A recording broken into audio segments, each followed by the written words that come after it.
আপনি যদি বর্তমান পৃথিবীর দিকে তাকান তাহলে দেখবেন যে ইসলামের বিরুদ্ধে এত ষড়যন্ত্র, এত কনস্পাইরেসি, এত অত্যাচার, অপারেশন, এত কিছুর পরেও ইসলাম হচ্ছে world's fastest growing religion right now. পৃথিবীর সবচাইতে গ্রোয়িং রিলিজিয়ন হচ্ছে ইসলাম, সবচাইতে।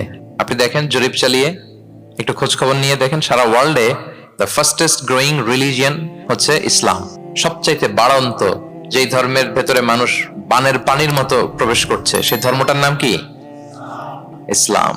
মানুষ প্রবেশ করছে বানের পানির মতো। আপনি পশ্চিমা বিশ্বে দেখেন, প্রতি জুমাবারে অনেক অমুসলিম, নন মুসলিম, ইহুদি, খ্রিস্টান, এইথিস্ট, সংশয়বাদী, অ্যান্টাগনিস্ট, তারা এসে শাহাদা বাণী পড়ে মুসলমান হয়ে যাচ্ছে প্রতি জুমাবার।